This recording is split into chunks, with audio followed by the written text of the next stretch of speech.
El tema de hoy es la base del matrimonio, la esencia del matrimonio. ¿Cuál es la base? ¿Cuál es el fundamento del matrimonio?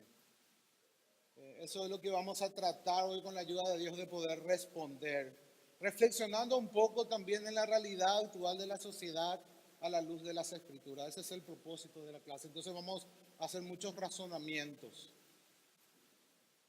Vamos a leer primero un versículo que vamos a tener como base hoy en todo lo que hablemos. Está en Efesios 5, versículo 31.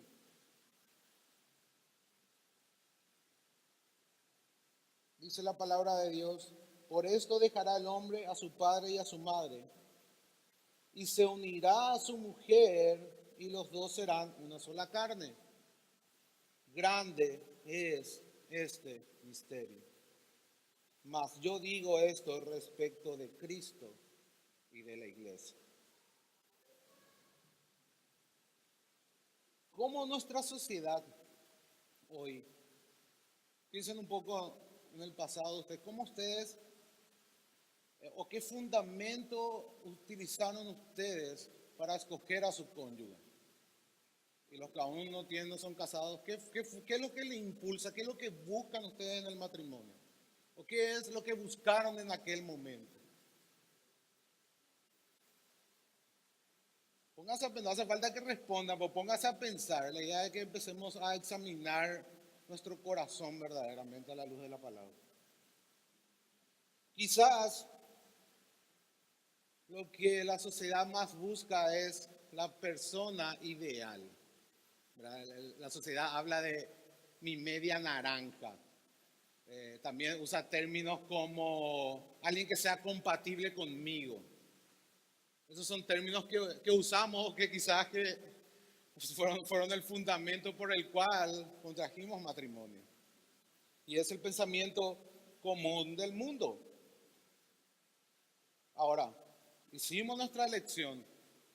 El mundo hace su elección. Supuestamente la persona ideal, la persona que es compatible conmigo. ¿Y qué pasa a los 3 años de matrimonio? A ver, hermanos, ¿qué te comenzarás a dar cuenta conforme va pasando los años?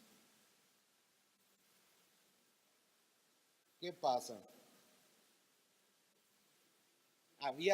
No era lo que pensabas. Había muchas cosas que vos no conocías de tu media naranja. A lo mejor se comenzó ya a convertir en una pepú, casi un limoncito, ¿verdad? Comenzaron a salir cosas que vos no sabías de tu pareja. Eso es normal, eso nos pasa a todos. O sea, nadie se casa conociéndole a su esposa, o sea, antes de casarse, conociéndole al 100%, conociéndole a su esposo al 100%. Durante la convivencia vos te das cuenta, había sido con quien te casaste. Es donde va saliendo su verdadera naturaleza, por así decirlo. Esa es una realidad para cristianos y para no cristianos. Es una verdad. Esa idea idílica del matrimonio es como que se viene abajo. Y ahí es, si yo no tengo un fundamento fuerte, si yo no estoy sobre la roca, es que los matrimonios fracasan. ¿Por qué? Porque tienen una expectativa irreal del matrimonio. Tienen una expectativa irreal de su cónyuge. No aplican la doctrina del hombre según la Biblia y la doctrina del pecado según la Biblia, que es una realidad en cada persona. Entonces, se pintan un mundo que al final con los años se dan cuenta que no era eso, y eso es muy duro tratarlo. Si uno no se prepara antes, eso te derrumba. Eso te derrumba, y sería buenísimo que los solteros también participen en este curso, porque es mejor saber antes que después. Es mejor saber antes que después. Entonces, con los años nos damos cuenta que la vida del matrimonio es más dura y difícil de lo que habíamos pensado. Que no era a todo color de rosa, que requiere sacrificio, que requiere compromiso a pesar de lo que recibo. Eso es lo que voy descubriendo conforme avanza los años. Ahora, cuando uno descubre este momento, traumatizante para algunos. El mundo lo llama como que opa la luna de miel. Se terminó la luna de miel. Usan ese tipo de términos como que terminó la época donde todo era color de rosa. Todos los matrimonios pasan por esa crisis. Algunos dicen que a los 3 años, otros dicen que a los 5, otros dicen que a los 7. Pero todos los matrimonios en el mundo, estamos hablando de la jerga secular de nuestra sociedad, hablan de que hay en un momento de crisis matrimonial, en donde un momento quizá de neblina, de duda, de incertidumbre, de no saber tus sentimientos, no sabes ni lo que sentís, no sabes ni lo que querés. Es un momento terrible, es un momento traumático. Y eso pasa en todos los matrimonios.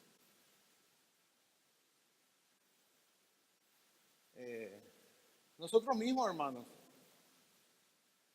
¿cómo definirías hoy si yo te pregunto qué es el matrimonio? Piensen un poco, trate de responder ahí cada uno en su lugar. ¿Qué es el matrimonio?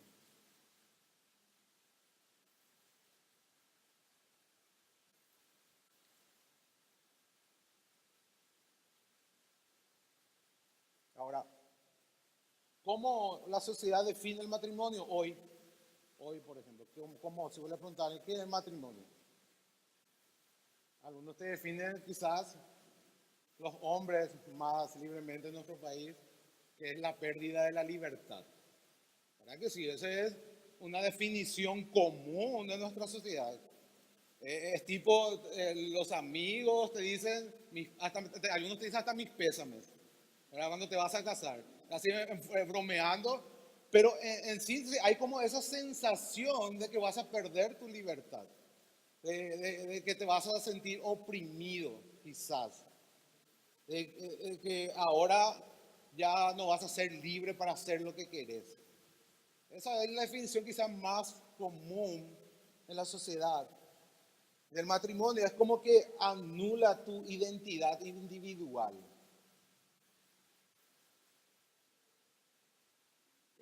Algunos sí que afirman que para mantener la pasión uno no tiene que casarse. Esa quizás ya es una idea común hoy.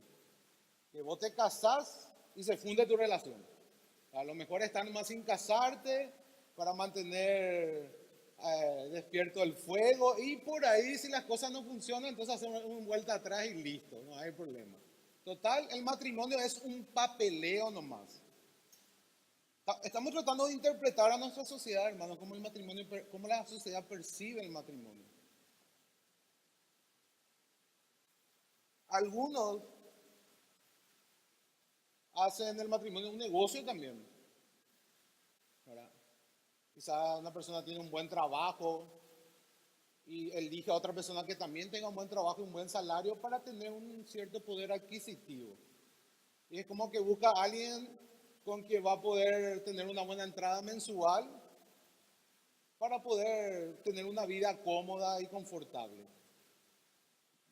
Yo conozco personas así y en nuestro país y sé que no van a ser las únicas. O sea, esta es, quizás no es tan popular, pero hay personas que ya piensan de esa manera, ya ve el matrimonio como una empresa, como una empresa donde invertir tu tiempo y tu esfuerzo, a ver si va a generar ganancias. Otros ven, hablando un poco en el sentido de opresión al matrimonio, como algo que estorba tu progreso individual, tu desarrollo profesional o el cumplimiento de tus metas. Ese es un pensamiento normal también en la sociedad. Muchas personas piensan así. ¿Y por qué no te casas? No, lo que pasa es que yo primero quiero tener mi empresa y quiero tener todo, quiero desarrollar, quiero progresar, quiero tener todo armado. No, hombre, quiere ser multimillonario antes, ¿verdad? De casarse. Quiere desarrollarse, quiere estudiar, quiere hacer su doctorado. Y no piensa en casarse porque ve eso como un estorbo para su desarrollo personal. Ahora, ¿de dónde la sociedad saca todas estas definiciones, estos conceptos acerca del matrimonio? ¿De dónde saca, hermanos? De su experiencia de vida, de lo que él ha vivido, de lo que él ha visto, de lo que él ha experimentado. En el fondo, cuando hay temor para ese tipo de compromisos, hay alguna experiencia quizás, alguna vivencia, o alguna fuente de información que él haya recibido en su infancia, en su adolescencia, o sea, en su entorno de amigos, en la facultad, en la escuela, en donde él absorbió ese concepto. Y al final todas estas definiciones son simplemente manifestaciones distintas de temor al compromiso. La gente no quiere comprometerse, tiene temor al compromiso. Y quizás en su familia haya vivido un matrimonio traumatizante, quizás su papá y su mamá tuvieron un mal matrimonio, quizás discutían todos los días y ellos vivieron esa experiencia y es como que puso un temor en su mente y en su corazón acerca del matrimonio. Es como que definió para ellos el concepto del matrimonio. Quizás hasta sus padres se hayan divorciado. Quizás su papá le pegaba a su mamá. Quizás su papá le engañaba a su mamá. Entonces tienen un concepto totalmente desfigurado del matrimonio. Y son todas esas experiencias las que fueron moldeando su concepto del matrimonio. Experiencias vividas. Buenas o quizás malas. Ambas distorsionan. ¿Qué pasa? Ponerle que yo vivo en una familia donde mis padres fueron un ejemplo de esposo y de esposa. Y después yo me quiero casar y pienso que va a ser así de fácil como mamá y papá. Y me voy y me estrello de punta contra la pared. Porque no era así de fácil, había así. O sea, de los dos lados genera conflicto en cuanto al concepto que nos hacemos del matrimonio. Entonces lo que las personas necesitan es oír una versión crudamente honesta y al mismo tiempo gloriosamente esperanzadora de lo que puede y debe ser el matrimonio. En un punto culminante de la creación vemos a Dios estableciendo el matrimonio como vínculo máximo entre el hombre y la mujer.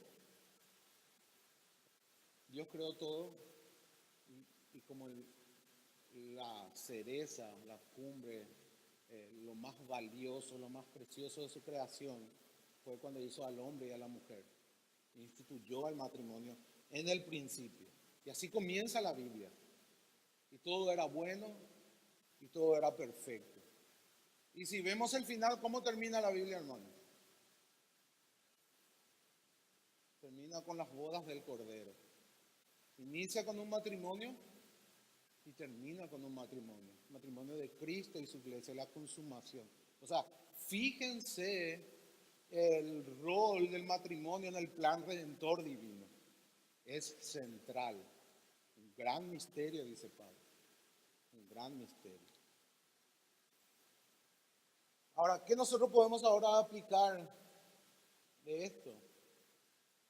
Que el matrimonio es una institución divina. El matrimonio fue creado por Dios. Aunque quizás pueda tener aspectos culturales, aspectos humanos, por así decirlo. Supongan que suponés que vos te vas a casar en Paraguay y te vas a una boda y después te vas a la India a una boda. No va a ser lo mismo, ¿verdad? Va a haber aspectos culturales distintos. Pero aún así el matrimonio, aunque tenga aspectos culturales distintos, es una institución creada por Dios. Sea cual sea la cultura en la cual estamos hablando. Es una institución divina. Entonces, si el matrimonio es una institución divina, ¿quién es el que regula el matrimonio? ¿Quién es el que regula? Dios. ¿Por qué? Y porque Él creó, Él tiene los derechos del autor, Él te dice cómo va a funcionar, Él te dice qué es, qué tenés que hacer, qué no tenés que hacer. Él es el que creó el matrimonio. Y Él es también el que va a bendecir tu matrimonio. Es Dios el que va a bendecir, no tu cónyuge. Tu cónyuge no te va a traer satisfacción, ni bendición, ni gozo, ni alegría. Es Cristo. ¿Cuándo? Cuando yo someto mi corazón a la regulación divina del matrimonio. Someto mi corazón a lo que Dios dice, independientemente de mi cónyuge, independientemente de la persona. Yo personalmente someto mi corazón a las regulaciones divinas en cuanto al matrimonio. Supongamos que compras un automóvil y a no ser que sea ingeniero electromecánico no vas a entender mucho de motor, de motores o de la mecánica del vehículo. Por tanto, ¿qué hacemos nosotros? Comenzamos a decir, no, así va a funcionar el auto porque yo quiero que sea así. Y tengo que hacer esto y esto y esto. Probablemente termine en el hospital o en el cementerio. Si empezaba a manipular el motor a la manera en que se te antoje. Como el fabricante es el que hizo el automóvil, entonces yo recurro a las regulaciones del fabricante en cuanto a la mecánica del auto que compré. Y eso es lo que hacemos también con Dios. Si yo no tomo en cuenta las regulaciones que Dios me da, voy a terminar mal. Voy a vivir en pecado y la paga del pecado sigue siendo la muerte. Siempre es la muerte. Si yo no rijo mi matrimonio conforme a las regulaciones divinas, voy a terminar mal. Es así de sencillo. Dios es el dueño del matrimonio. Dios creó el matrimonio. Él es el que lo regula y Él es el que lo bendice. Nada fuera de Dios puede hacer eso. Por tanto, si nosotros empezamos a querer definir el matrimonio en base a nuestra experiencia, en base a lo que hemos vivido, en base a lo que hemos visto, en base a lo que nos dicen los demás, en base a lo que vive nuestra cultura, probablemente vamos a fracasar. Vamos a fracasar. Nadie te puede decir qué tenés que hacer con tu esposo o qué tenés que hacer con tu esposa. O cómo tenés que comportarte o quién tenés que llegar a ser. Solamente Dios puede hacerlo. Dios lo hace a través de su palabra. Ese es el principio fundamental que hoy tenemos que entender. Si yo quiero la bendición de Dios en mi matrimonio, tengo que seguir las regulaciones divinas. Tengo que hacerlo. No hay otra manera en que esto funciona.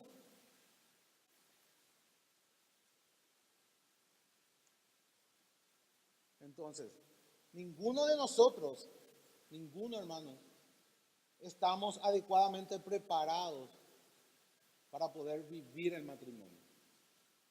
Nadie se casa y nadie se vuelve un experto en el matrimonio. El matrimonio tiene etapas que uno va viviendo. Y lo mejor que uno puede hacer es, quizás nosotros ya estamos tarde, pero antes de contraer matrimonio, adquirir la mayor información posible. Quizás con tu prometida estudiar a fondo qué es el matrimonio y qué implica el matrimonio y cuáles son las condiciones del matrimonio y cuáles son las regulaciones del matrimonio. Eso es difícil, ¿verdad? Porque el que se quiere comprar auto y se quiere casar, no le ataca. Pero por más que le habla, le entra acá y le sale acá. Pero como cristianos tenemos que tratar, hermanos. ¿Por qué? Porque va a ser para tu bien otra vez al final. Mientras más información vos adquieres y te prepares, y mejor si estudias con tu cónyuge, vas a poder enfrentar mejor las tribulaciones y las dificultades que sí o sí van a venir. Sí o sí van a venir. No existe la pareja ideal. No existe la persona totalmente compatible. Eso es una falacia, es una mentira de Hollywood. No existe, hermano. Tú te vas a casar, vos sos un pecador que se va a casar con un pecador y van a tener problemas. O sí o sí. Por tanto, tienes que prepararte antes de contraer matrimonio, para que no se pinche el globo y te caigas y te golpees muy fuerte. Tienes que estar preparado para poder resistir la tormenta.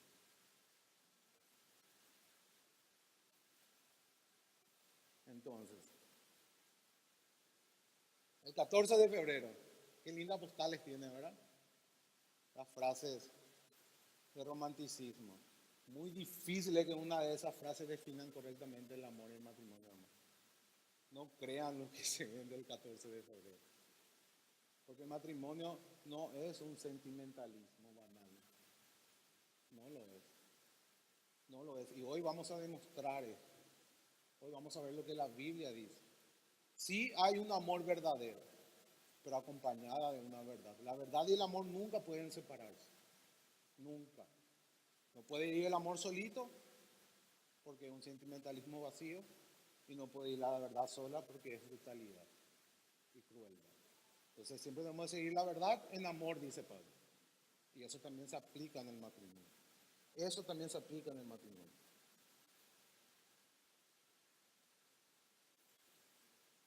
¿Cuál es la palabra clave? ¿Cuál es la palabra clave? ¿Qué decimos cuando dos personas decidieron casarse? ¿Qué están? Comprometidos. ¿Verdad? Estamos comprometidos ahí. Y cuando dicen eso, ¿será que saben a qué están comprometidos? El compromiso es el marco del matrimonio. Esa es la palabra clave. Eso es lo que te da una estructura más firme para poder afrontar todas las situaciones. Tenemos que tener el compromiso como un marco de vivencias agridulces, sí, agridulces, un poquitito dulce, un poquitito agria, en el que puede experimentarse el gozo más maravilloso. También los momentos más difíciles de sangre, sudor y lágrimas, las derrotas que nos enseñan humildad y las victorias que nos dejan exhaustos. No hay ni un solo matrimonio que no reconozca que pasado un tiempo no diga que esto es verdad. No hay ningún matrimonio que tenga 5, 7, 8 años que diga que si desde el comienzo hasta el final es un cuento de hadas. Y es Alicia en el País de las Maravillas. No existe ningún solo matrimonio que pueda afirmar eso. Ahora, en medio de las tribulaciones nosotros podemos encontrar gozo y satisfacción. También vamos a encontrar derrota segura. Pero derrota que al final Dios la va a utilizar para un bien mayor. Quizás va a producir humildad en nuestro corazón. Quizás va a producir empatía en nuestro corazón hacia los demás. Dios va a tratar el corazón de sus hijos. Y el principal medio por el cual lo va a hacer es el matrimonio para los casados. Ese es el principal medio. Y si yo no entiendo ese compromiso por sobre encima de todo, voy a ser destrozado. Voy a ser abatido y voy a ser un número más en las estadísticas que ha fracasado en su matrimonio. Son muchos, cada vez más. Después le voy a leer una estadística que conseguí el registro civil acá de Paraguay, donde el director mismo dice que los matrimonios disminuyen y los divorcios aumentan y también la cohabitación aumenta. Quizás en nuestro país no es tanto como países del primer mundo, pero ya se está empezando a ver esa respuesta, ese tipo de concepto acerca del matrimonio.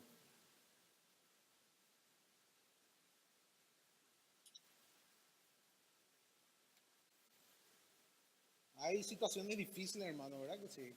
Los que están cansados van a saber. Hay veces que no entendés ni por qué está pasando lo que está pasando. No sabes ni hacia dónde irte.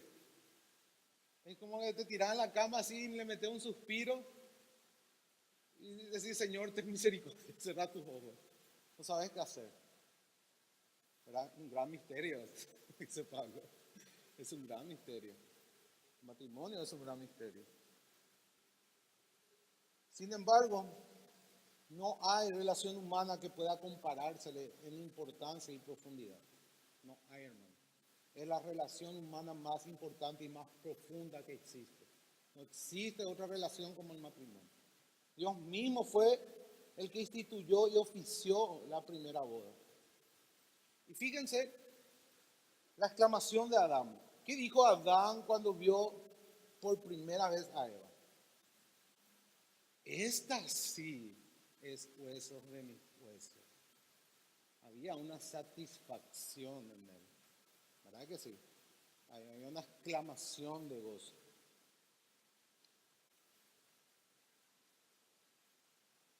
A eso tenemos que ir. Recuerden que en ese tiempo no estaba el pecado. Pero es así no debemos de ir. Hoy vamos a ver cuál es el secreto para llegar hasta ahí.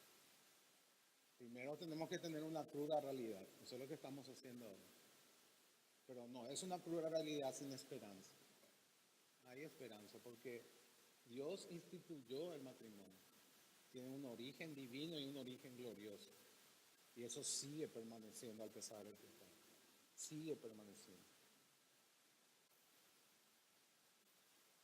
Después de nuestra relación con Dios, la relación con nuestro cónyuge en el matrimonio es lo más profundo que humanamente podemos experimentar. Ahora, como cristianos, ¿qué nosotros tenemos que hacer en nuestra relación con Dios? ¿Qué pasa cuando viene Dios y abre tus ojos y te traslada del reino de las tinieblas al reino de la luz? ¿Qué voy a hacer ahora como cristiano? ¿Cuál es tu propósito? ¿La búsqueda de Dios comienza antes o después de la regeneración? Después. O sea, el propósito del cristiano es crecer en la gracia y en el conocimiento de Dios. Nosotros tenemos que seguir conociéndole cada vez más y más a Dios. Mientras más y más conocemos a Dios, nos conocemos más también a nosotros mismos. Bueno, nuestro matrimonio es así también. El propósito es que yo debo de conocerle cada vez más y más a mi cónyuge. Y en ese proceso yo me voy a ir conociendo más y más a mí mismo también. Ese es el propósito. Les puedo asegurar, hermano, que ellos tienen varios años que habrán salido cosas de su boca o en su mente se habrán forjado pensamientos o sentimientos en sus corazones que nunca experimentaron antes de estar casados. Que en el fragor de la batalla empezaste a ver cosas que vos no veías antes que tenías. Dios usa para que nosotros nos conozcamos también mejor a nosotros. Esa es la realidad. Nuestro fin entonces es llegar a conocer y amar a nuestra pareja, sabiendo que esta va a ser una tarea difícil, pero va a ser sumamente gratificante y plena al final. Dios nos va a permitir también experimentar lo que Adán experimentó. A lo mejor no con toda esa plenitud, pero sí vamos a llegar a decir, esta es verdaderamente hueso de mis huesos. Pero para eso, ¿qué tenemos que hacer? ¿Agarrar y tocar todo el motor como yo quiero? No, tengo que someterme a las regulaciones divinas para ser bendecido en el matrimonio, para experimentar lo que Adán experimentó en el Edén. Alguna estadística, le dije que había encontrado algunos datos del 2018. Luis Esquivel, director del Registro Civil, afirma que en el 2018 hubo una disminución de bodas en el Paraguay. Disminuyeron los matrimonios en comparación con años anteriores. Hubo de un 20 a un 25 menos, 20 a 25% menos matrimonios que en años anteriores. Es un porcentaje importante, creo yo. 20-25% es importante, hermano. Dice él, cito, cada año van disminuyendo los matrimonios que se celebran en el registro civil. De a poco van perdiendo la rigidez del matrimonio y hay menos en los últimos años y hay más divorcios. Por su parte, la directora de estadística de la Corte Suprema de Justicia, la señora Fabiana López, afirma que existe un total de 5.876 expedientes ingresados de enero a diciembre del 2018 en todo el Paraguay para trámite de divorcio. De acuerdo al informe, totalizan 2.976 divorcios que se solicitan por mutuo consentimiento. Todos esos números. Y 2.900 se debe a la petición de una sola de las partes. Igualmente señaló que se finiquitaron un total de 3.797 divorcios durante este año, 2018. Señala que 1.636 fue por pedido de una de las partes y 2.161 porque los dos estaban dispuestos a firmar la disolución del matrimonio. Esta información saqué del diario La Nación de la fecha 24 de diciembre de 2018. Otro dato de la fuente paraguay.com, 22 de junio de 2018.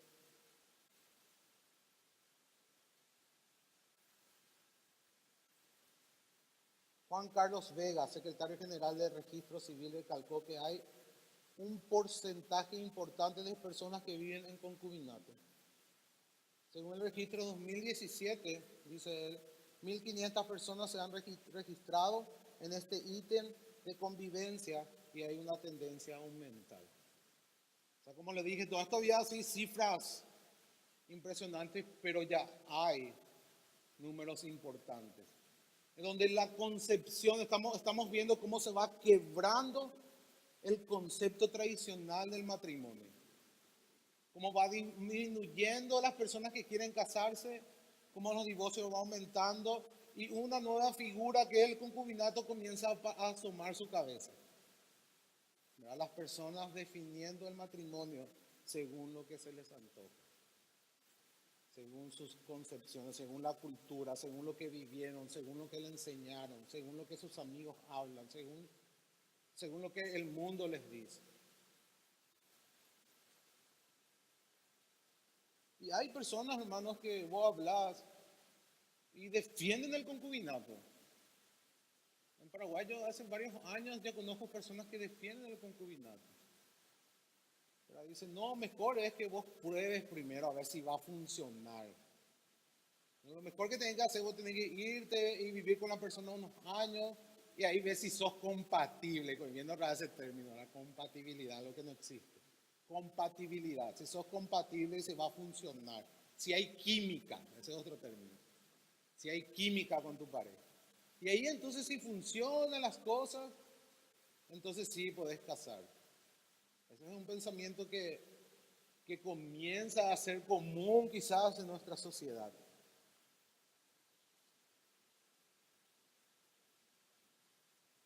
Ahora el problema de todo esto es, como dijimos, que parte de una base errónea, de un supuesto equivocado. Y son múltiples las razones por las cuales, ¿verdad? Dijimos, alguna vivencia traumática en la niñez, alguna concepción errada del matrimonio, quizás los padres se divorciaron y eso, consciente o no, hace que la persona tenga temor del matrimonio porque no quiere volver a cometer los mismos errores que sus padres, no quiere volver a sufrir todo ese trauma. ¿Verdad? Quizás presenció muchas peleas, gritos, hasta violencia familiar y eso generó un cierto temor en su corazón. Y hace sin que él se dé cuenta que él comienza a construir una concepción del matrimonio para poder camuflar ese sentimiento de temor que tiene en el fondo. En el fondo hay un temor a fallar, un temor a comprometerse y fallar.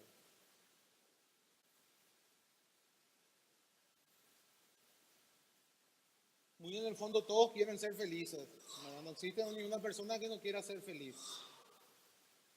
Yo creo que hasta los emos quieren ser felices, en el fondo. Todos quieren ser felices en el fondo. Nadie quiere fallar, nadie quiere fracasar. El fracaso no es virtud para nadie. Todos queremos ser personas felices en algún sentido. Puede ser de una concepción errada o no, pero dentro de mi entendimiento o dentro del entendimiento que tiene una persona, todos quieren ser felices.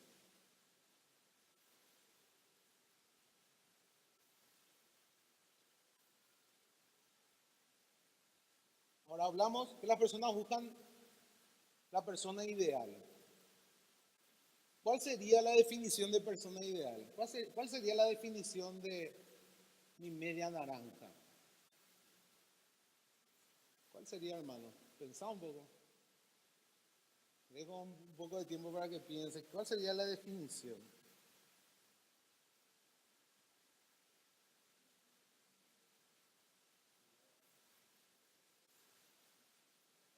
Bueno, según una encuesta en los Estados Unidos, voy a decir los Estados Unidos porque acá no hay lastimosamente, dice que el primer factor, quieras o no, es la atracción física y la química sexual. Para que una persona sea la persona ideal, tiene que haber eso primero. Si eso no hay, ni siquiera entra para jugar como la persona ideal. ¿Verdad? Si no hay atracción física, si no hay química sexual, no funciona. El segundo punto es que esa persona tiene que aceptarle así como es. Ese sí es un clásico. O sea, ella me tiene que aceptar así como yo soy. Si me intenta cambiar, ya es medio limón y fuera. Fuera. Tiene que aceptarme así tal cual como soy, no tiene que estorbarme, tiene que satisfacer todas mis necesidades, tiene que entender todas mis metas, todos mis proyectos, no tiene que molestarme en nada. No tiene que ser un estorbo para todo lo que yo planifiqué en mi vida. Ya sea mi estudio, profesionalmente, si me estorba, entonces no entra a competir como una persona ideal. No es compatible, ahí usamos la palabra compatibilidad. Entonces, dentro de todo lo que pueden haber los rasgos, características, esas dos son las más fuertes y las que siempre están presentes. Yo no creo que alguien pueda decir que una persona es su pareja ideal si no siente atracción hacia esa persona, si no tiene química sexual y si no es compatible en el sentido que no quiera cambiarle, que le deje ser como él es. Estamos hablando de una concepción mundana, hermanos. Esperemos que no haya todavía rasgos de ese pensamiento en la iglesia. Esa es la idea, derribar todo ese fundamento que no procede en las escrituras. Son, son pensamientos, definiciones, conceptos que no vienen de la Biblia, que vienen del mundo y están arraigadas dentro de la iglesia lastimosamente. Pero eso no, esa es la verdad.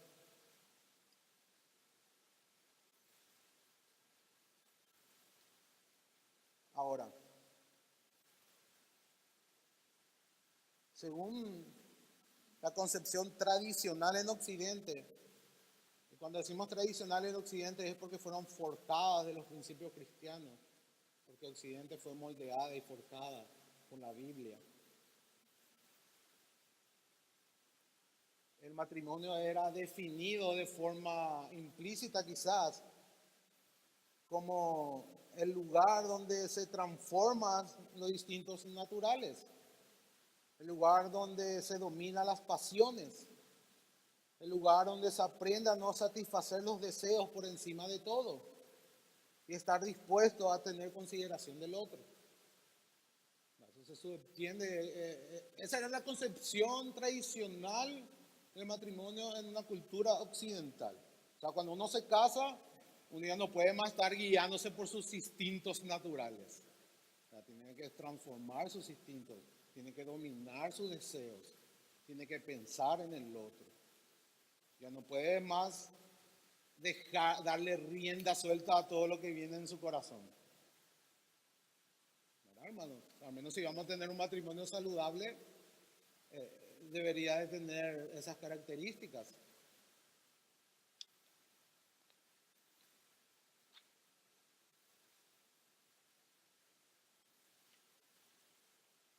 Ahora, el mundo de hoy, ¿cómo define el matrimonio en el papel del hombre? Vamos a hablar un poco del papel del hombre.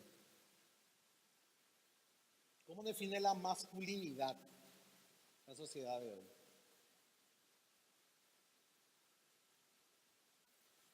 ¿Cómo define, hermano?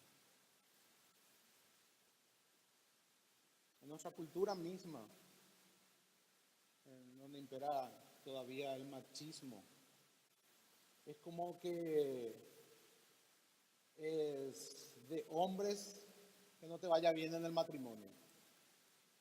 Es como que es de hombres que huele desprecio a la mujer.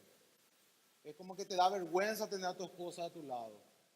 ¿Verdad? Porque no, ¿qué es lo que te van a decir? Los loritos hoga, dominado, que pega camón. ¿Cierto? Esa es la concepción del mundo, hermano. Y al hablar con personas que no son creyentes van a escuchar esos términos. Y eso te hace hombre, ¿verdad? Con pecho saliente. Eso te hace hombre. Esa es la definición del mundo. Inclusive el ser hombre es la persona que tiene que conquistar, el conquistador, el don Juan, ¿verdad? Aquel que la mujer, aquel que de chiquitito lo tu mamá ya te dice, ¿verdad? Que las mujeres te van a andar todo detrás. Así ya le dicen de chiquitito al mitad ahí. ¿Verdad que sí, hermano? ¿Verdad que es así? Las mamás mismas le dicen a sus hijos que vos vas a tener los 20 novias, vos te van a dar todo detrás, mi hijo. Te van a dar con ondita. Así dicen. Así dicen, ¿verdad? Entonces ya ponémosle ya esa cultura ya de chiquitito, lo ya se le pone. Que hombre es aquel a quien las mujeres le van detrás y que es un conquistador. ¿Verdad? Y que no le va a ir bien lo con una mujer nomás. Estamos filtrando qué viene de la Biblia y qué no. Hoy ¿cómo se le dice? Macho alfa. ¿Verdad? Ese es el término hoy. Macho alfa, el macho alfa. Sin embargo, cuando la cultura occidental aún estaba fundamentada en los principios cristianos, la característica más valorada del hombre era el control propio. Era aquel hombre que tenía dominio de sus emociones, de sus acciones, de sus palabras. Un hombre que dominaba, que no se emborrachaba en público. Era vergonzoso emborracharse para un hombre siglo atrás, un siglo atrás. Era vergonzoso que un hombre sea mujeriego. Eso no era bien visto en la sociedad occidental cuando estaba bien fundamentada en los principios cristianos. ¿Por qué? Porque la Biblia había puesto ese principio en la sociedad. Una persona que no tenía control sobre su lujuria o sobre la bebida era considerado un fracasado. Una persona que no servía para nada.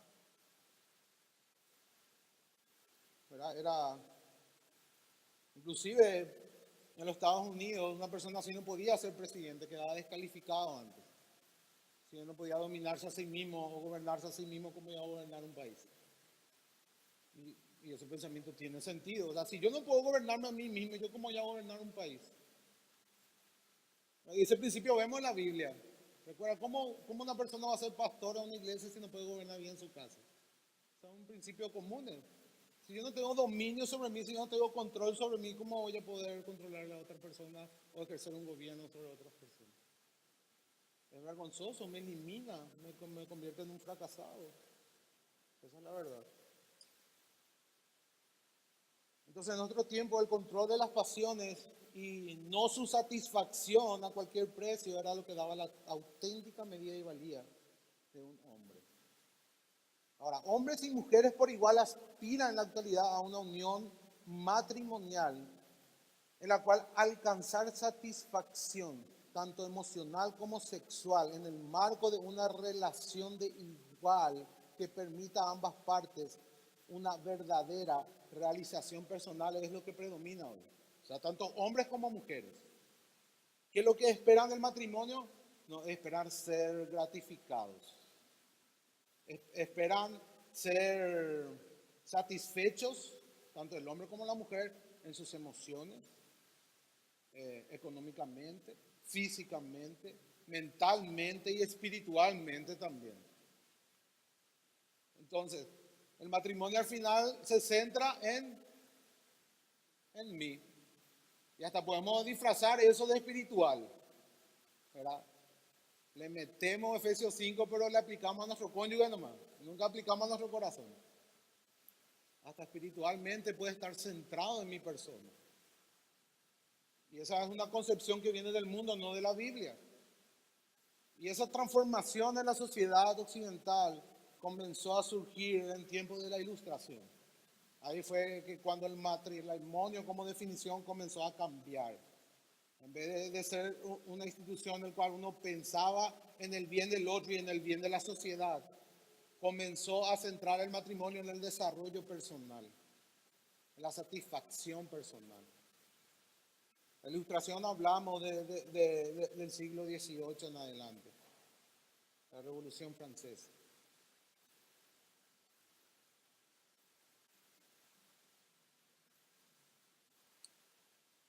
Hoy las personas esperan que su cónyuge sea una persona divertida, intelectualmente estimulante, sexualmente atractiva, que comparta los mismos intereses, además que apoye en la consecución o en llevar a cabo nuestras metas personales y encaje, así tipo rompecabezas, sin fisuras en nuestra vida, sin que nosotros tengamos que movernos ni un chiquitito. Esa es la definición de la pareja ideal. Estamos hablando de lo que el mundo busca. Espero que ustedes no te piensen así, hermano. Espero que ustedes no piensen así. Estamos hablando de lo que el mundo piensa. Se espera que la pareja no demande demasiado de nosotros. ¿Verdad? No querés lo que te diga nada. Llegar a tu casa y te dice, ah, no pinta nada, ya vengo cansado y apenas llego ya me está diciendo que falta esto, que nada no te puede pedir. ¿Verdad? Así es. No, no queremos que nos demanden, solo queremos ser gratificados. No queremos dar nada. Queremos recibir todo, pero no queremos dar nada. Queremos una persona que sea madura, equilibrada, que no exija excesiva atención y que no nos cargue con sus posibles problemas. ¿Qué pasa si aplicamos eso a nosotros? ¿Qué pasa si se aplica ese mismo principio a la persona que exige? ¿Acaso él no va a ser entonces el inmaduro, el desequilibrado, el que exige excesiva atención y el que siempre esté cargando con sus cosas del otro? ¿Se da cuenta lo ilógico que es esta concepción? Cómo no tiene pie y cabeza. Porque ¿qué pasa si el otro empieza a requerir lo mismo que yo le requiero? Ahora se dan cuenta por qué hay tantos divorcios. Esa es la realidad. Porque los matrimonios están fundamentados en las personas.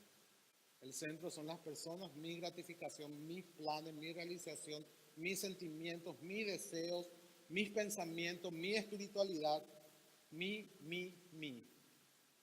Entonces fracasan. Entonces ya vemos que acá también ya aumentan los divorcios, disminuyen los pensamientos, comienza a aparecer la figura del concubinato, porque las personas están buscando una persona compatible, que nunca la van a encontrar, no existe la persona compatible.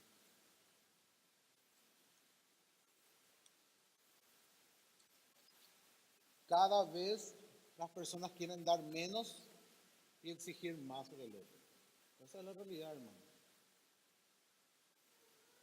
Ahora, vamos a analizar un punto de estas exigencias. Una de las exigencias dijimos que es la gratificación sexual, o sea, la química sexual.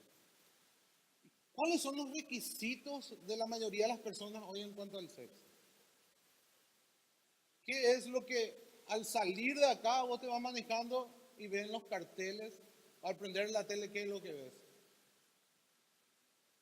O sea, hay una pornografía omnipresente.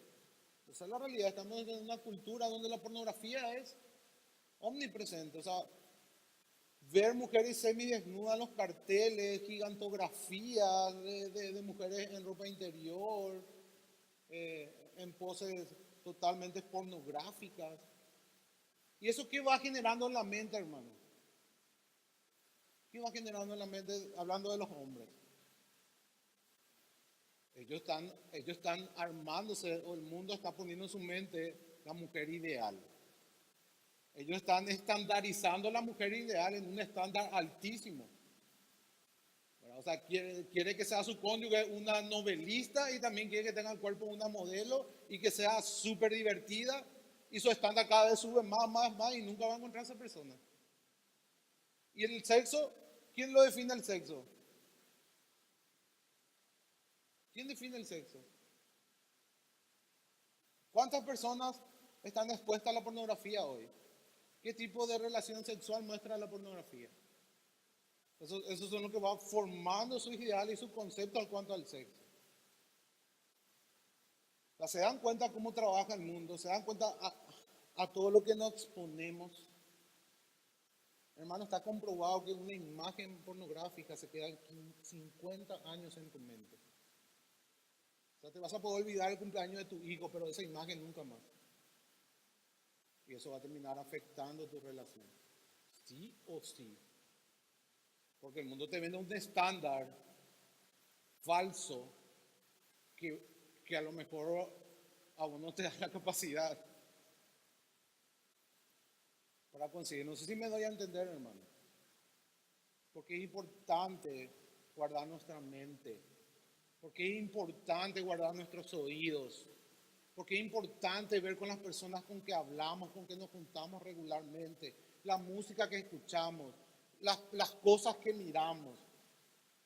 Si nosotros no cuidamos eso, nuestra concepción de lo que es el sexo, el matrimonio, el amor, va viniendo de otras fuentes que al final generan insatisfacción en mi matrimonio, generan insatisfacción en mi cónyuge. ¿Por qué? Porque sin darme cuenta en mi subconsciente el mundo me empezó a meter ideales, estándares y cosas que no son acorde a la palabra de Dios, que no forman parte de la regulación divina en cuanto al matrimonio. Esto es muy importante también que los que tienen hijos comiencen a hablar con sus hijos de esto. El pecado promete un placer falso que lo único que va a hacer es traer muerte. Bueno, el pecado te tienta, no, un poquitito nomás y después voy a parar.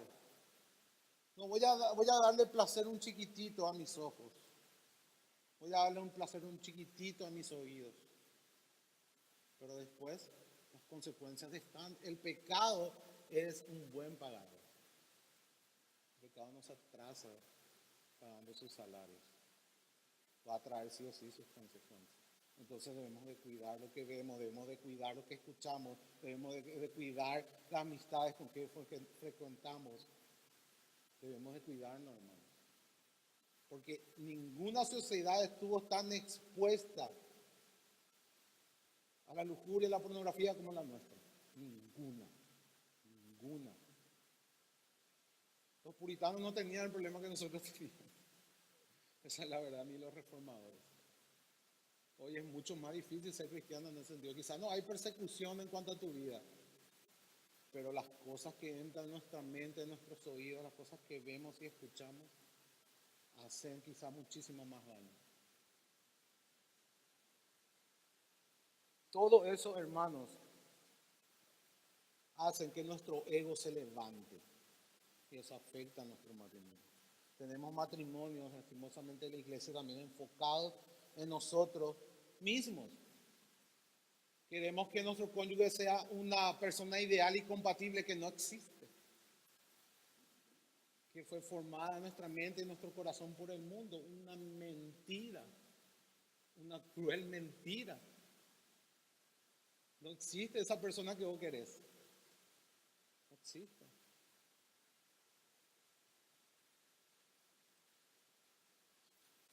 Personas que no entienden el matrimonio como una unión de dos personas con sus respectivos fallos y defectos, que se plantean estar juntas para crear un espacio común de amor, de estabilidad y de consuelo. Un puerto seguro en un mundo hostil. Eso es el matrimonio. Eso es el matrimonio, hermano. Es un puerto seguro en un mundo hostil. Y aquellos que trabajan van a saber de lo que hablo. Todo el día escuchando conversaciones impías que contaminan tu mente, contaminan tu corazón.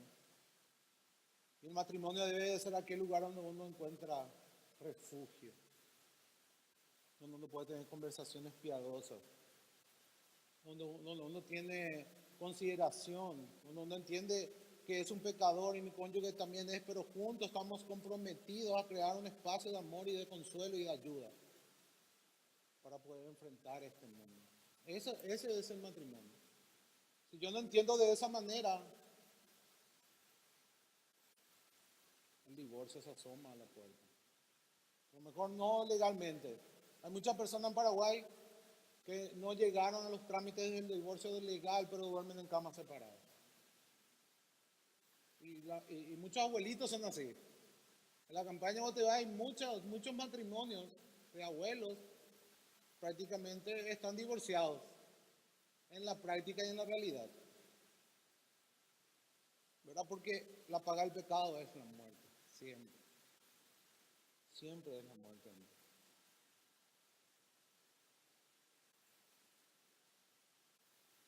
Un matrimonio que no se basa en la negación del yo, sino que se basa en la autorrealización, exigirá una pareja que apenas necesitará atención personal y que satisfiera todas las necesidades propias sin esperar nada a cambio. Eso es lo que el mundo quiere. Alguien que te dé completa satisfacción y que no exija nada a cambio. Ahí el mundo es feliz. Solamente quiere recibir gratificación, no quiere dar nada, solo quiere recibir. Y tiene que encontrar la persona que solamente quiera dar y que no quiera recibir. Y esa es la persona ideal. Así acortando, resumiendo.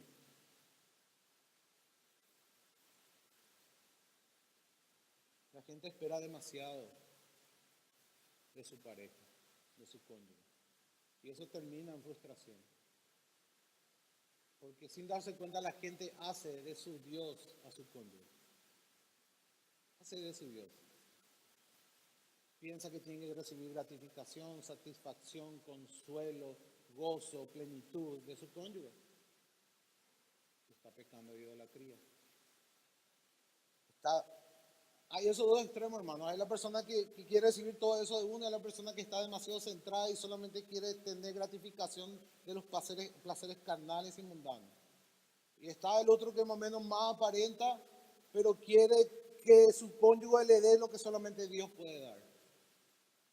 Está también ese tipo de personas, que quizás es más común en el contexto de la iglesia.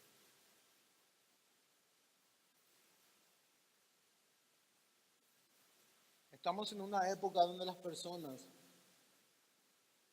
aprecian mucho y por sobre todo la tan anhelada libertad individual. Las personas quieren ser libres, las personas quieren ser autónomas, no quieren rendir cuentas, no quiere que su cónyuge le pregunte nada, él quiere hacer él solo todo, no quiere que se le pregunte. Ese es el mundo de hoy, autonomía, poder para hacer realidad las distintas metas que se hayan propuesto en la vida. No tiene que estorbar.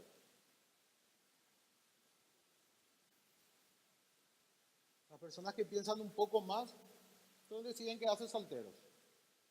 ¿Verdad? Y hoy ya hay muchas personas así que hoy tienen 40, 45 años y no se quieren casar, no están bien así. Sabe que casarse en el fondo va a traer dolor. ¿Por qué? Porque va a tener, él sabe, las personas piensan un poco más, sabe que si él se casa va a tener que renunciar a muchas cosas para que el matrimonio funcione, porque si no hay renuncia al matrimonio no funciona. Entonces, estas personas son un poco más inteligentes, saben lo que implica verdaderamente casarse, entonces deciden no casarse. Y son cincuentones que se comportan como niños de 20 años, ¿verdad?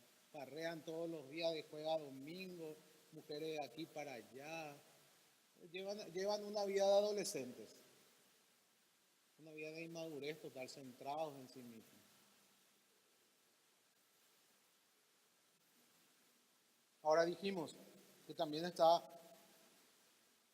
la otra persona que pone su confianza en su cónyuge, que pone sus afectos en otra cosa que no sea Dios, cambia la gloria del Creador por la creación, lo dice Romanos 1.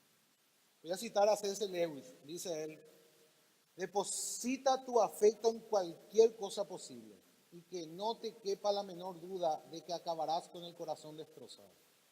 Para asegurarte de que no sea así, no lo entregues a nadie, ni siquiera a tu mascota. Rodéate de aficiones y pequeños caprichos. Evita todo tipo de compromiso. Guárdalo bajo llave en el cofre de tu egoísmo. Pero no olvides que ahí, sin luz, ni aire, ni movimiento, sufrirá un cambio. Ciertamente no se romperá, de hecho, será inquebrantable, pero también impenetrable e irrecuperable. La alternativa a la tragedia o al riesgo de que ocurra será su condenación. No podemos esperar que Dios, que nuestro cónyuge ocupe el lugar de Dios. Ahora, no podemos centrarnos tanto también en nosotros mismos y no confiar en las personas, no confiar en tu cónyuge, porque al final vas a terminar destruyéndote a vos mismo. Eso es lo que dice C.S. Lewis. Vas a terminar en condenación.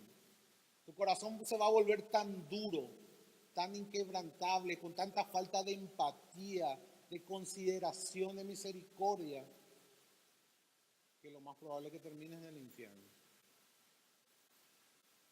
El matrimonio es un medio de gracia de Dios, en realidad, y los que están casados saben. ¿Cuántas cosas Dios cambió en nuestro corazón por medio del matrimonio? ¿Verdad que sí, hermanos?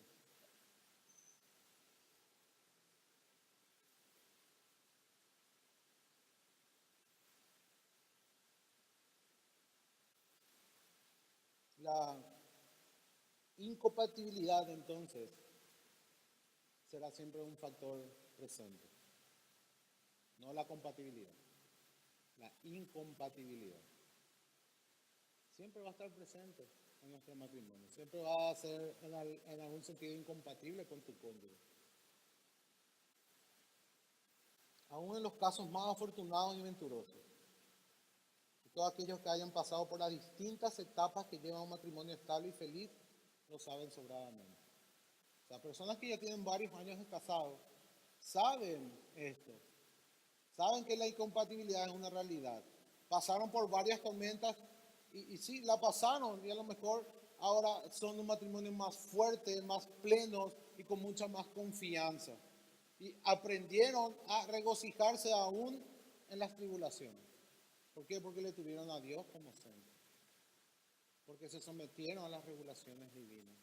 Porque pusieron su confianza para la bendición del matrimonio, no en su cónyuge, sino en Dios. Y también se propusieron a no vivir para sí mismos. O sea, no es que ponen en Dios su corazón, pero viven para Él, no le importa su cónyuge. Confía en Dios, en las regulaciones que Él da, pero le considera a su cónyuge más valiosa que a Él mismo. Y ese es el punto vital, el valor. ¿Qué valor le das a tu cónyuge? ¿Qué valor le das a tu matrimonio? ¿Es tu cónyuge más importante que tu trabajo, que tus amigos? ¿Qué te importa más?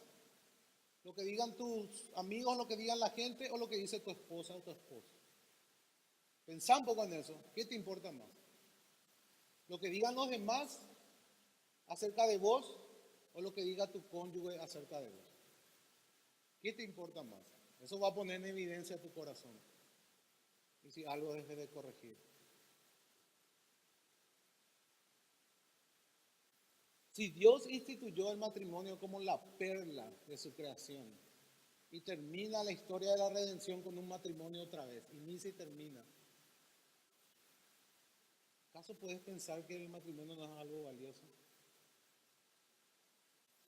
Dijimos que es la relación más importante y profunda que podemos experimentar como seres humanos. ¿No? Después de nuestra relación con Dios, nuestro matrimonio es la relación más importante, valiosa y profunda que podemos experimentar.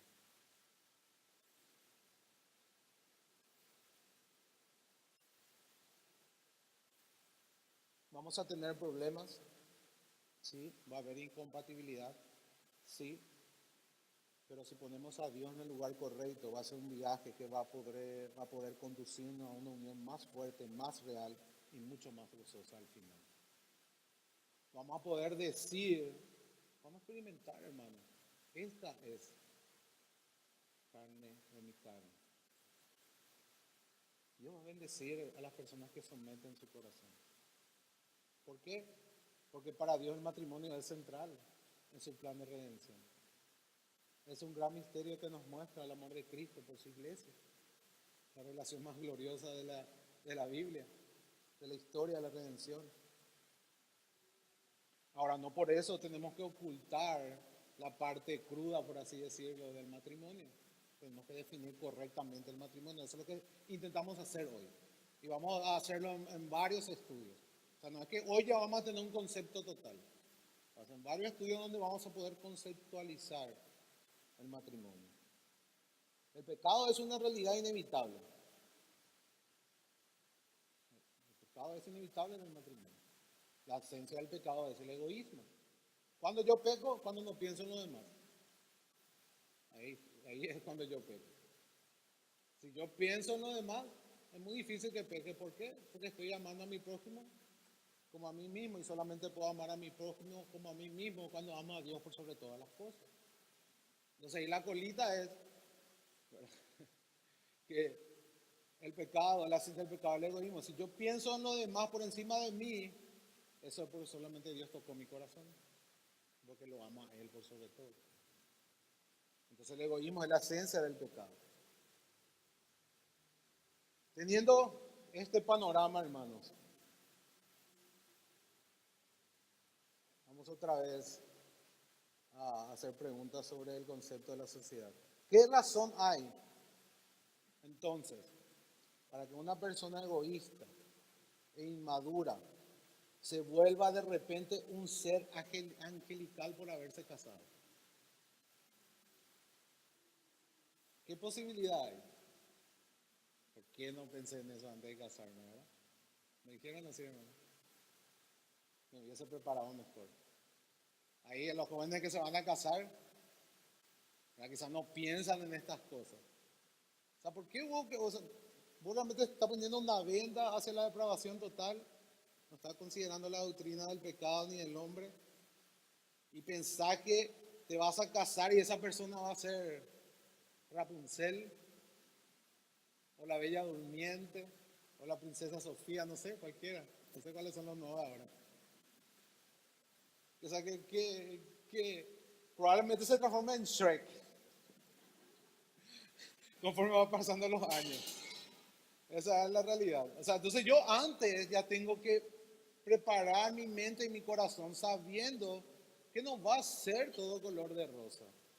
Que lo más probable es que voy a tener que lidiar con la inmadurez de mi cónyuge, con su egoísmo, con sus pecados, con su mala concepción de muchas cosas, con cómo le criaron en su casa. Sí, si su mamá le llevaba el desayuno a la cama, así que mujeres va a estar difícil eso. Entonces, hay muchas cosas, yo tengo que ser realista en ese sentido. No es bueno mirar un poquitito más allá de tus emociones y ver, tratar de disponer tu corazón antes de casarte, de hacer el mayor esfuerzo posible de conocerle a la persona con quien te vas a casar. Y por lo menos cuando digas sí, esté diciendo sí consciente a una gran información que no la tenías antes. Por lo menos ya sabes que algunas cruces vas a tener que llevar y estás dispuesto a llevar. Esa es la idea de lo que queremos hacer acá con las personas que se van a casar. Que el curso matrimonial acá en Sola Escritura es tratar de que esas dos personas se conozcan lo máximo posible antes de casarse. Haciéndoles preguntas incómodas quizás. Pero no por ser curiosos, sino que entre ellos se respondan. Yo no escucho sus respuestas. Yo hago las preguntas y ellos tienen que responder. ¿Para qué? Para que por lo menos diga, mira un poco, che. Pero sí, estoy dispuesto a pagar el precio. ¿Verdad? ¿No le parece lo más razonable, hermanos? Ya vas a ir preparado con alguna artillería antes. No te va a agarrar de sorpresa la conquista.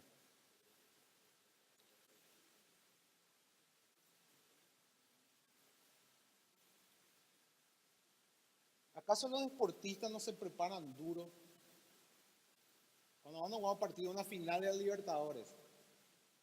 ¿Cuánto tiempo de preparación, cuántos partidos tienen que jugar? O una persona que va a escribir una novela. ¿Cuánto tiene que sudar? ¿Cuántas noches sin dormir? ¿Cuántos borradores tirar a la basura? ¿Y por qué pensamos que el matrimonio va a ser fácil?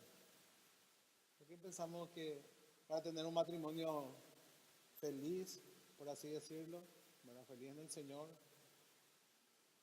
no va a requerir sacrificio, no va a requerir negación?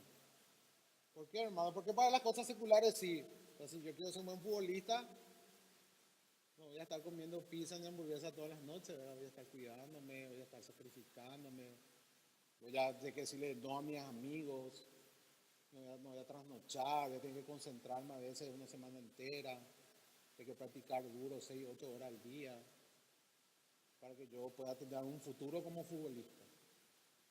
Y lo mismo si quiero ser un escritor famoso, un novelista famoso, requiere sacrificio. Y así también el matrimonio. Si yo quiero un matrimonio exitoso, en los términos bíblicos, requiere sacrificio. No piensen, hermano, que va a apretar un botón y listo. Recuerde que el compromiso es el marco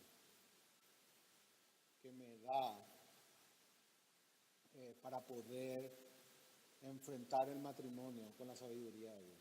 Entendiendo de antemano que va a haber problemas. Entendiendo de antemano que mi cónyuge no es la persona ideal. Que mi cónyuge es incompatible en muchas cosas. Pero que por la gracia de Dios vamos a poder caminar juntos aún así. Si sometemos nuestro corazón y si Cristo es el centro de nuestro matrimonio.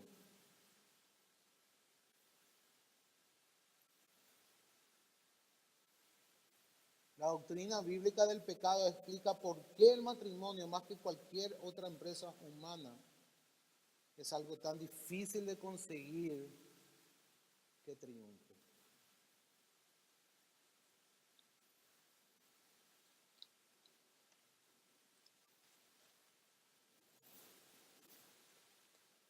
Dios tiene que ser el centro, hermanos. Dios tiene que ser el centro. No tengo que ser yo, no tengo que ser yo. No tiene que ser mi cónyuge, tampoco no tiene que ser tu cónyuge. O si no, tu cónyuge se va a convertir en tu propio Dios. Tiene que ser Dios. Solamente Dios es el único que puede darte gratificación real, satisfacción real, plenitud real y gozo real.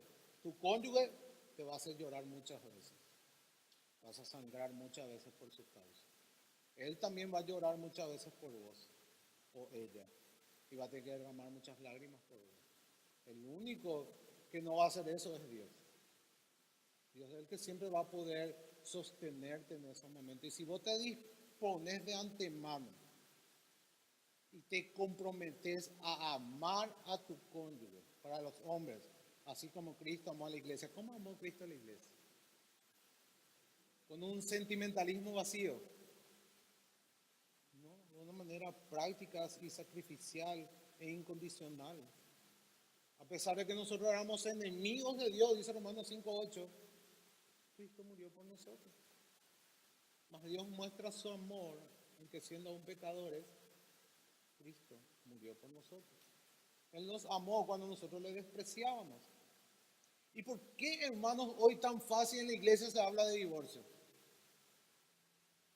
¿Por qué como cónyuge no estamos comprometidos más allá de mi cónyuge?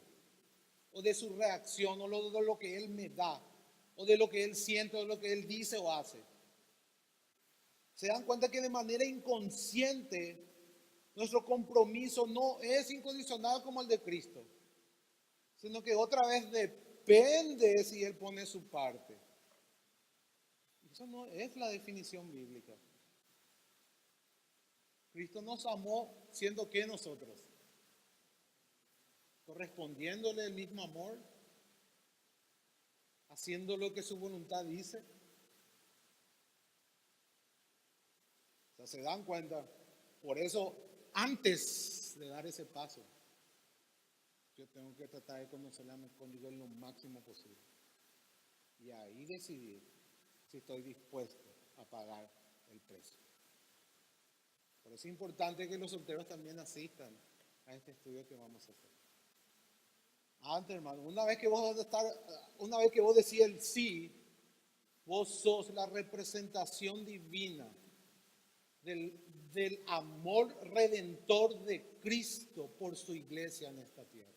Eso es tu matrimonio. Independientemente a lo que sentís, independientemente a lo que querés, independientemente a lo que crees. Aunque sea un hindú incrédulo, está haciendo eso porque todas las personas fueron creadas en imagen de Dios. Y el matrimonio fue instituido por Dios en el Edén. Es una creación divina. Fuimos hechos nosotros para vivir juntos. No es bueno que el hombre ande solo. Aunque sabemos que a causa de Génesis 3 los problemas entraron en el matrimonio. ¿Verdad? Su deseo va a ser sobre él, pero él va a ejercer autoridad, a ser autoritario con su cónyuge. Parafraseando Génesis 3. O sea, fue el pecado el que vino a corromper cuando el matrimonio era bueno en el Edén. El pecado sigue estando hoy. No tengamos concepciones idílicas del matrimonio. No la tengamos. Voy a citar a Tim Keller. Dice, si nuestra forma de concebir el matrimonio es demasiado romántica e idealista, estaremos subestimando la influencia que el pecado tiene en nuestras vidas. Pero si es demasiado cínico y pesimista, estaremos perdiendo de vista su auténtico origen y sentido.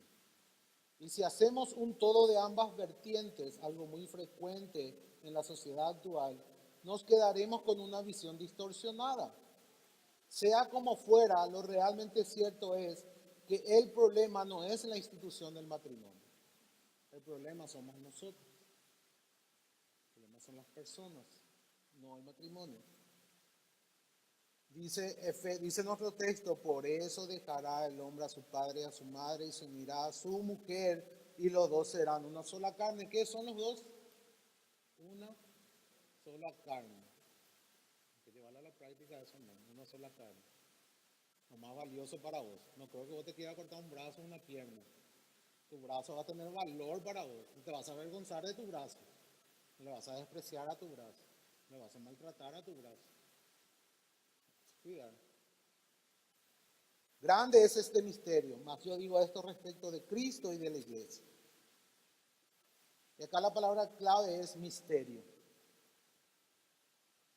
Este término se aplica a un hecho verdaderamente prodigioso y a algo que se sale fuera de lo normal.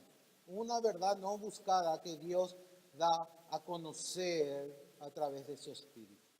En Efesios 5, Pablo aplica este término al matrimonio. El versículo 31 de este capítulo cita el versículo final del relato de Génesis que presenta el primer matrimonio de la creación. Por eso dejará a su padre y a su madre, se unirá a su esposa y los dos serán una sola carne. Y a lo que añade, acto seguido, grande es este misterio, esta verdad extraordinaria, grande y profunda que únicamente puede entenderse con la ayuda del Espíritu Santo. Eso es lo que quiere decir cuando dice grande es este misterio. Es una revelación sobrenatural, profunda y gloriosa. ¿Cuál es esta verdad? ¿Cuál es el paralelismo tan sorprendente, hermanos? ¿En qué consiste este fundamento del matrimonio, este secreto, este misterio? Digo esto que dice Pablo respecto a Cristo. O sea que antes de instituir el matrimonio, Dios ya tenía en mente a Cristo y la iglesia. Y el matrimonio simplemente fue una manera de reflejar el amor redentor de Dios en Jesús. Ese es el propósito divino. ¿Quieres saber para qué te casaste? ¿O para qué te vas a casar? Para manifestar el amor redentor de Dios en Jesucristo por su iglesia. No para encontrar satisfacción, no para encontrar gratificación, no para cumplir tus sueños, no para encontrar una persona compatible, la persona ideal, para recibir gratificación, desarrollo personal, desarrollo profesional. No para que te trate como tu mamá, que es algo muy real acá en Paraguay, ¿verdad? Buscan esposas que le trate como los le trataba a su mamá. No, para manifestar el amor redentor de Dios en Cristo. Ese es el compromiso del matrimonio, ese es el propósito divino, ese es el gran misterio que solamente el Espíritu Santo puede revelar. Solamente los hijos de Dios pueden entender esa verdad. Eso es lo que dicen otras palabras.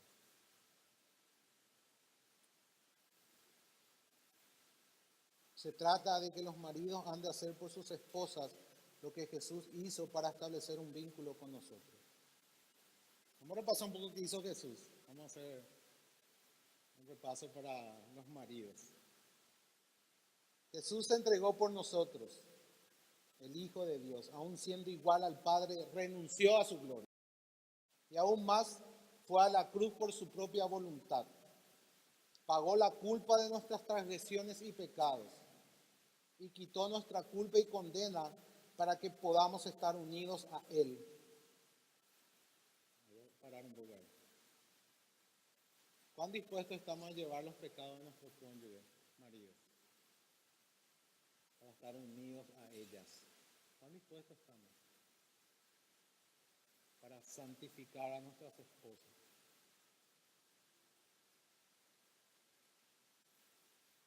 Y participar por ello en su misma naturaleza. Cristo renunció a su gloria y su poder haciéndose siervo por nosotros. Antepuso nuestros intereses a los suyos. Su sacrificio hizo posible la unión que ahora podemos tener con Él. Ahí radica la clave de cómo ha de entenderse y vivirse el matrimonio. Relación que establece el nexo de unión entre el matrimonio en Génesis y la realidad de la unión de Cristo con su iglesia. Fin de la cita. Estoy citando a Tim Keller en su libro El significado del matrimonio.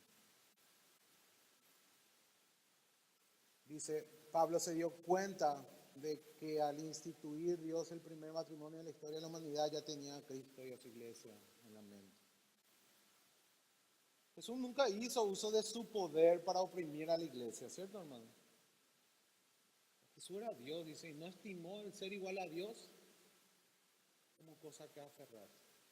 Lo que dice, se entregó a sí mismo, renunció a todo lo que él era y se entregó completamente. ¿Para qué va a poder estar unido? Recuerden que por obra del Espíritu Santo nosotros estamos unidos a Cristo. Eso estamos viendo ahora en Romanos 6. Nuestra unión con Cristo es el fundamento de nuestra santificación. Entonces, ¿cuál es el fundamento de la santificación en el matrimonio? Que el marido esté dispuesto a redimir a su esposa, a su matrimonio para santificarla. Para unirla a Él y santificar a su esposa. La responsabilidad del marido.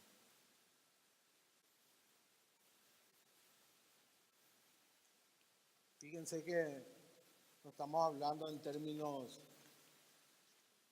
filosóficos o puramente conceptuales, aunque sí conceptualizamos el matrimonio, pero lo llevamos a un término tan práctico, porque Jesús nos muestra de esa manera. Jesús nos muestra cómo debemos de vivir nuestro matrimonio.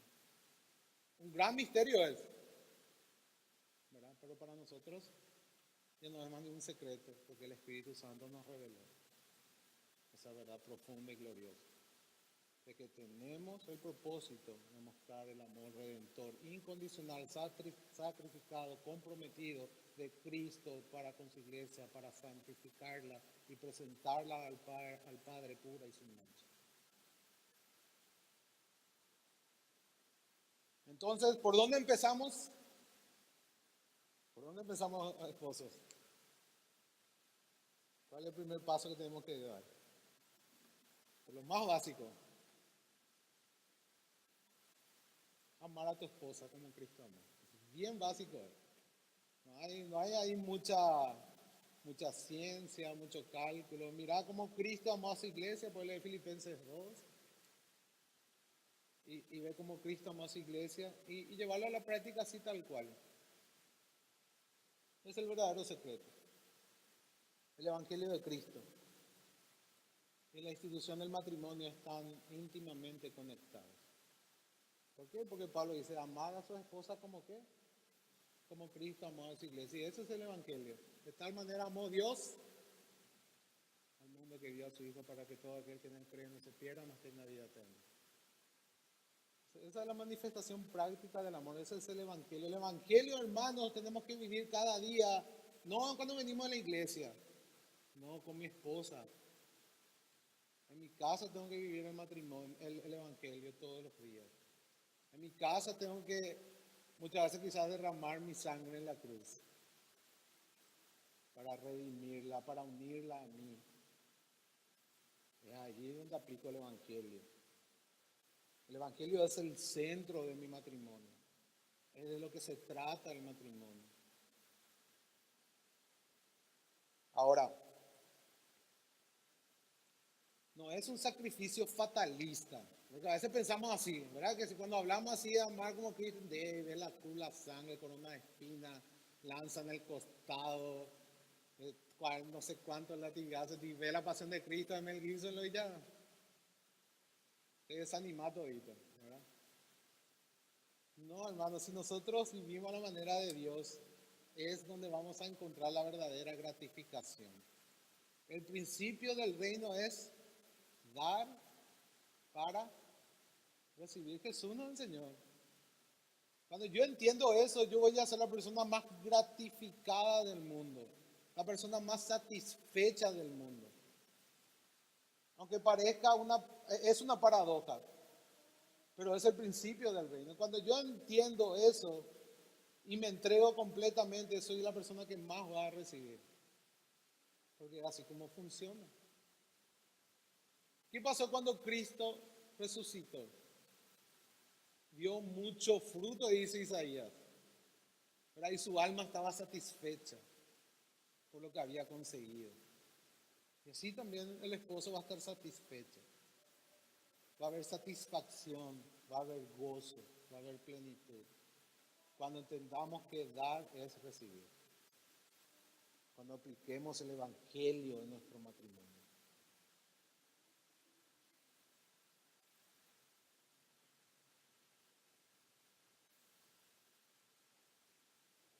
Esto es su íntima relación con el Evangelio y cómo este ofrece poder y ejemplo para la relación marital. Ese es el secreto.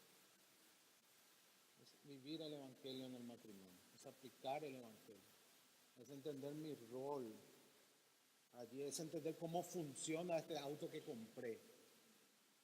Leo el manual, leo las regulaciones divinas, Dios fue el que instituyó el matrimonio y Dios me dice que así funciona.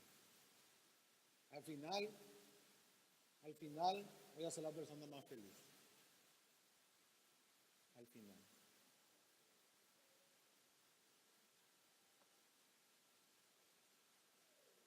En la experiencia del matrimonio entonces vamos a poner de relieve la belleza y la profundidad del Evangelio. Y vamos a crecer en todos los sentidos. Hermano, cuando yo empiezo a vivir eso, no solamente voy a conocer mejor a mi cónyuge y a mí mismo, sino voy a conocer más a Dios. Voy a conocer y experimentar más su amor redentor. Voy a entender de qué manera verdaderamente Dios me amó. Voy a entender el precio que Él tuvo que pagar. Voy a comprender mejor su amor redentor incondicional y abnegado.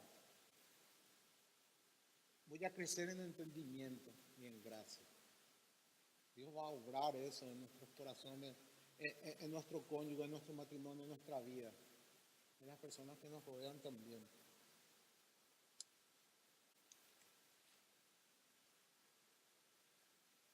El matrimonio, como dijimos, es un medio de gracia. Un medio de gracia. Hermano, no es bueno que el hombre ande solo. El matrimonio es un medio de gracia. La persona que está casada tiene una oportunidad única de santificarse. Tiene una oportunidad única de probar el dominio propio, de practicar el control propio, de frenar sus palabras, de frenar sus deseos, de moldear su corazón a la imagen de Cristo. Es un curso acelerado, que es mucho más complicado estando solo, porque estando solo no tenés que rendir cuenta a nadie en algún sentido, ¿verdad? Pero estando casados es un medio de gracia por el cual nos santificamos, por el cual conocemos más a Dios también. Y al conocer más a Dios nos santificamos. Entonces el matrimonio es a la vez doloroso, así como la cruz, pero maravilloso, así como la cruz. Es como el Evangelio. El Evangelio revela una verdad sorprendente. Somos pecadores en una medida que no nos atrevemos a reconocer. Y al mismo tiempo somos amados y aceptados por Jesús como jamás pudimos imaginar. Una cita de Tim Keller. Y eso también pasa en el matrimonio. En el matrimonio se revela lo pecador que podemos llegar a ser. ¿Verdad que sí? La maldad que puede llegar a salir en mi corazón. Los que tienen hijos más pueden comprobar eso cuando tienen semanas sin dormir, tienen que ir a trabajar, hay cansancio, hay nervios, falta de sueño, mal humor. Y salen cosas de tu boca que ni te imaginabas que estaban ahí, ¿verdad? Me vas a conocer. Ella sí, no se conocía tampoco, ¿verdad? Y su cónyuge menos. No pude creer lo que dije. ¿Verdad? ¿Cuántas veces dijiste así? No puedo creer lo que le hice. Cosas que vos no creías salieron. ¿Verdad que sí? Entonces, a través del matrimonio, a la luz del Evangelio, vamos a poder reconocernos como pecadores en una manera que no nos veíamos. Pero si aplicamos el Evangelio, vamos a experimentar el ser amado de una manera que no esperábamos tampoco. Esa misma verdad lo bajamos a una dimensión terrenal. Entonces necesitamos, hermanos, las dos cosas, la verdad y el amor. Tenemos que seguir la verdad y el amor. No implementar con una brutalidad la realidad de la doctrina del pecado y del hombre. Y no ir tampoco a un mero sentimentalismo vacío en la doctrina del amor de Dios. Sino que tenemos que ser conscientes de que somos pecadores, que vamos a contraer matrimonio con un pecador. Y que el pecado va a ser una realidad. Y que donde hay pecado, ¿qué hay? Llanto, dolor, enfermedad. Enfermedad puede haber. Muerte. Siempre. Entonces tenemos que ser conscientes de eso. Ahora sabemos que el amor de Cristo sobreabunda. Es decir, que si aplicamos las regulaciones vamos a poder experimentar también el gozo, la plenitud, la satisfacción, la gratificación. Como también vamos a tener momentos difíciles. La vida es así, hermano. O sea, ¿quién tiene una vida así, pum para arriba, sin ninguna curva? ¿Quién vive de esa manera? ¿Acaso no tenemos momentos difíciles, momentos mejores, momentos más o menos, momentos súper buenos, momentos súper malos? Fluctúa. El matrimonio también va a ser así. Porque el problema no es el matrimonio, el problema somos nosotros. El pecado que habita en mí. Ese es el problema.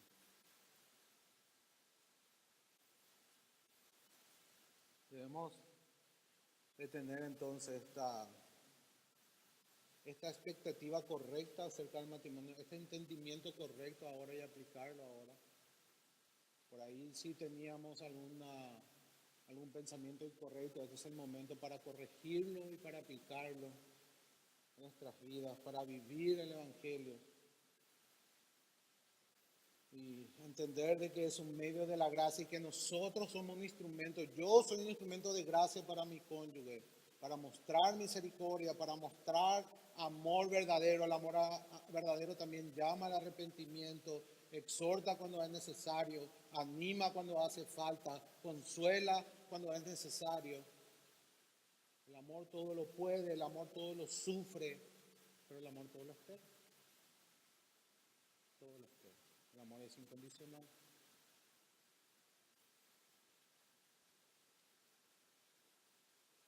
Solo el amor de Dios que está en nuestros corazones por el Evangelio puede ayudarnos a superar las crisis que vamos a tener que afrontar sí o sí.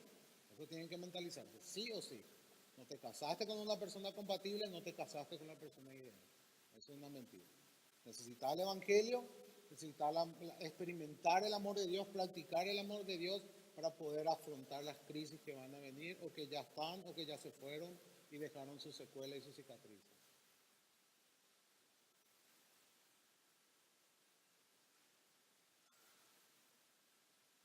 Ahora, así como dije, también el amor nos lleva a llamar al arrepentimiento.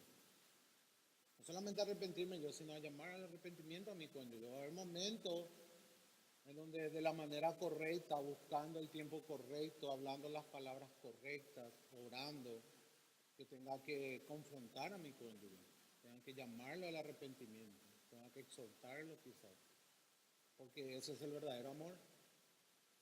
Ahora debo de hacerlo de la manera correcta, y eso es lo que muchas veces no hacemos. Muchas veces nosotros, hermanos, hay muchas veces que hay buenísimas intenciones, pero no hay sabiduría. Y las intenciones no son suficientes. Póngale dos parejas cristianas se pelearon, tuvieron un mal día. Se fue a su trabajo, ella se quedó en la casa, él se quedó pensando todo el día en la discusión que tuvieron. Dijo, al llegar, voy a, voy a hablar con ella, yo quiero arreglar, no quiero más vivir así, hace tiempo que venimos peleándonos. Y viene con una intención de querer buscar un arreglo. Ahora, ¿qué pasó con ella durante todo el día? Se quedó, tuvo una llamada de un pariente lejano, se le quemó la comida, uno de los hijos se enfermó, tuvo que llevarla al hospital, el otro hijo se cayó, se rompió la cabeza, después vino otra vez, se olvidó de traer la cena al supermercado, ella estaba con los nervios por explotar y viene el cristiano queriendo exhortar y llamar a reformar el matrimonio justo en ese momento. ¿Qué respuesta le va a dar su cónyuge en ese momento si tuvo ese día? Pero hermano, que puede pasar eso. Y a lo mejor pásalo. Entonces las buenas intenciones no son suficientes. Yo tengo que tratar de buscar el momento adecuado. Tengo que tratar de averiguar cómo pasó mi cónyuge en ese día, qué cosas pasaron, a ver si es el momento ideal para hacerme del lutero y reformar mi matrimonio. Entonces, tenemos que ser sabios, hermano. Las buenas intenciones tampoco son suficientes. Tampoco, eso es parte del Evangelio también es la sabiduría. Ahí tiré un ejemplo práctico. El secreto de la comunicación es uno de los más grandes misterios. Yo creo que cuando Pablo dijo grande el misterio, tenía que decir la comunicación entre cónyuges. Si usted, habiendo estadísticas, más del 90% de los conflictos es por una falla en la comunicación. O no te expresaste de la manera correcta, o la otra persona no te entendió de la manera correcta, no entendió lo que vos le quisiste decir, y ahí ocurren los conflictos. En la mayoría de los casos es un problema en la comunicación. Por ejemplo, en este caso que puse como ejemplo, ¿qué tan receptiva iba a estar esa esposa para querer afrontar una reforma matrimonial ese día? No iba a estar muy receptiva. Fue una falla en la comunicación en el sentido de que el receptor no estaba preparado para recibir esa información. Y así puede haber muchos factores, muchos factores. No voy a entrar ahí porque no es el tema de hoy, la comunicación. Volvemos otra vez al Evangelio. Ese es el gran secreto, hermanos, para afrontar, para resistir, para amar, para sufrir, para sobreponernos, para llevar, para soportar, para exhortar, para hacer todo lo que tengas que hacer dentro del matrimonio. A través del Evangelio nosotros recibimos poder y dirección para este transitar de nuestro matrimonio. Y esa es la primera clase, hermano. Es el Evangelio la base, es el propósito de reflejar el amor de Cristo por su iglesia, el amor de Dios en Cristo por su iglesia. Ese es el propósito. Y como ven, cae un gran peso en el varón, porque fue Cristo el que fue en la cruz, no fue la iglesia. Así que gran parte del éxito de un matrimonio recae sobre el sacerdote de la casa. Esa es una verdad, hermano. Somos nosotros los que tenemos que llevar la posta, por así decirlo. Somos nosotros los que tenemos que amar como Cristo amó a la iglesia. Me encantaría que hagan preguntas si tienen.